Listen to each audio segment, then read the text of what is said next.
Hello all and welcome to NEET now. Human health and diseases एक ऐसा chapter है जो कि हमारी लाइफ से बहुत ज़्यादा क्लोज है।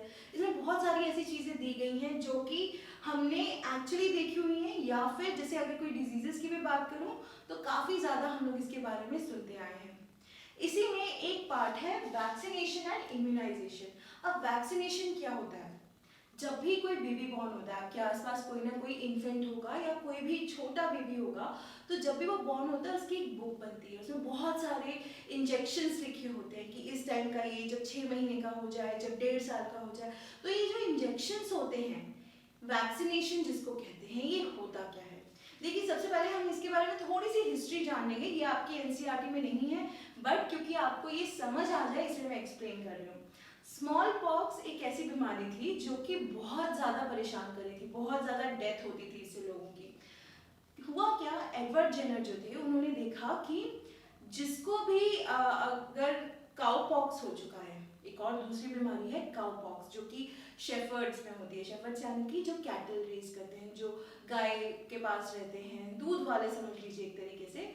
तो उनको अगर काउ पॉक्स हुआ है तो उनको स्मॉल पॉक्स नहीं हो रहा, या फिर जिनको स्मॉल पॉक्स हुआ और वो ठीक हो गए तो उनको दोबारा नहीं हो रहा। यानी कुछ ना कुछ तो ऐसा फैक्टर है जो प्रिवेंट कर रहा है कि स्मॉल पॉक्स दोबारा ना हो। तो क्या किया जाने लग गया कि जिसको भी काउ पॉक्स होता था उसकी थोड़ी सी स्किन का क्रस्ट उतार लेते थे हल्का सा, और वो नॉर्मल बच्चों की स्किन पे रगड़ने लग गए। लॉजिक क्या था? लॉजिक यही था कि किसी ना किसी तरह कोई हमारी बॉडी में ऐसा पार्ट है जो काम कर रहा है स्मॉल पॉक्स के अगेंस्ट। वो सिस्टम क्या है? वो है हमारा इम्यून सिस्टम, जो कि लड़ता है हमारी हर एक बीमारी से। इवन जब आपको बुखार होता है, मलेरिया होता है, तो इम्यून सिस्टम सबसे पहले हरकत में आता है, अपनी कोशिश करता है कि वो किसी तरह जो भी पैथोजन आया है बॉडी में उससे लड़ सके। वैक्सीनेशन नाम क्या है, कहाँ से आया? लैटिन में, क्योंकि हम लोगों ने देखा काउ पॉक्स की तरफ से चल रहा था। लैटिन में काउ को कहते हैं वैक्का, तो वहां से आया वैक्सीनेशन। अब वैक्सीनेशन की अगर मैं बात करूं तो एक तरीके से ये मेमोरी पे काम करता है। किसकी मेमोरी पे? इम्यून सिस्टम में होते हैं आपके बीटा और टी सेल्स, इनकी मेमोरी पे। ये बहुत स्ट्रांग होते हैं, समझ लीजिए कि हमारे डिटेक्टिव या पुलिसमैन टाइप के लोग हैं। इनके पास अगर कोई एक पैथोजन जाता है तो इनकी मेमोरी में फीड हो जाता है कि किस तरीके से उससे लड़ना है, या फिर उस पैथोजन का मैकेनिज्म ऑफ एक्शन क्या है, तो उसको ये लोग वेरीफाई कर देते हैं। अब वैक्सीनेशन कैसे काम करता है? जैसे पोलियो ड्रॉप्स का हम लोग एग्जाम्पल लेते हैं। पोलियो ड्रॉप्स में या कोई भी ऐसी वैक्सीन में क्या करते हैं? वीकेंड, क्या वर्ड है? वीकेंड, यानी कि कमजोर किए गए पैथोजेंस या फिर जिनसे प्रोटीन निकाल लिया है, ऐसे पैथोजेंस को हमारी बॉडी में इंट्रोड्यूस करते हैं। हमारी बॉडी में जैसे ही ये जाते हैं तो हमारे इम्यून सिस्टम को पता चल जाता है कि कोई ऐसी चीज है जो हमारी बॉडी में बिलोंग नहीं करती, वो हमारी बॉडी में आई है, तो तुरंत उसके अगेंस्ट वो एंटीबॉडीज फॉर्म करना शुरू कर देता है, ऐसी चीजें फॉर्म कर देना शुरू कर देता है कि वो उससे लड़ सके।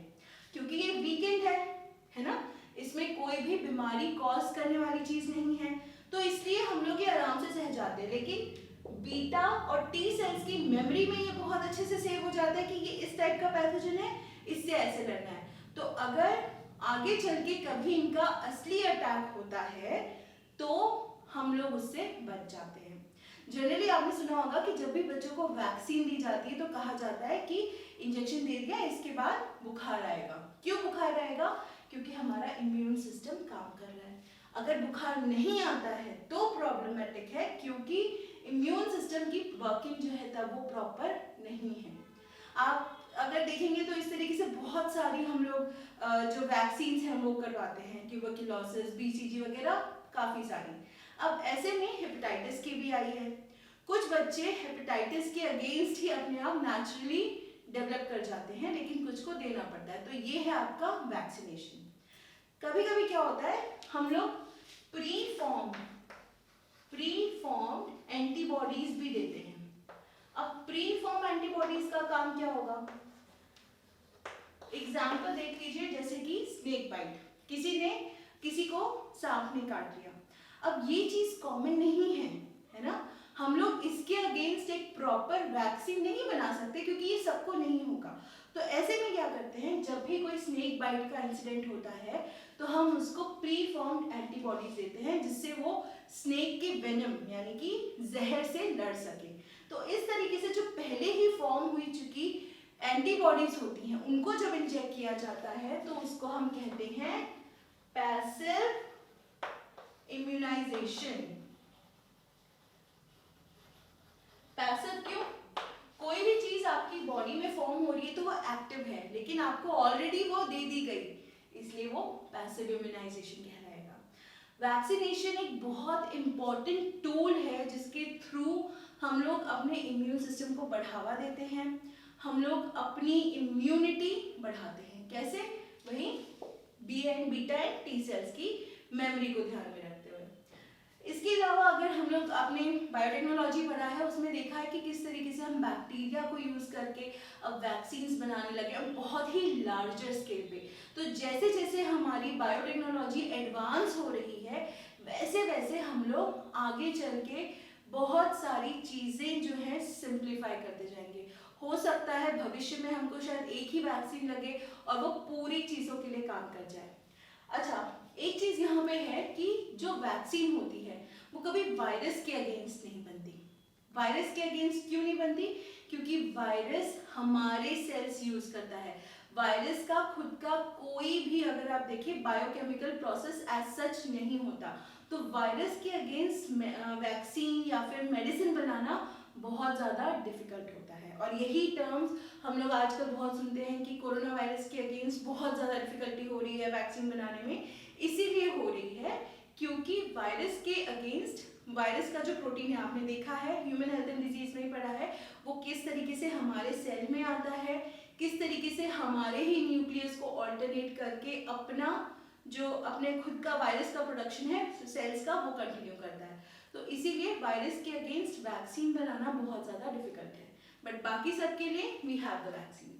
इजी है, अगेन क्वेश्चन सॉल्व करिए, आपके लिए और ज़्यादा इजी हो जाएगा। कोई प्रॉब्लम है कमेंट करिए और हम लोग उसका रिप्लाई ज़रूर देंगे।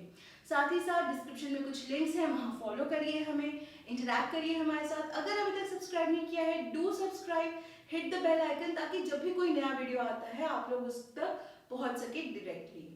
सो नेक्स्ट वीडियो के साथ हम जल्दी आएंगे। Till then keep studying and take care.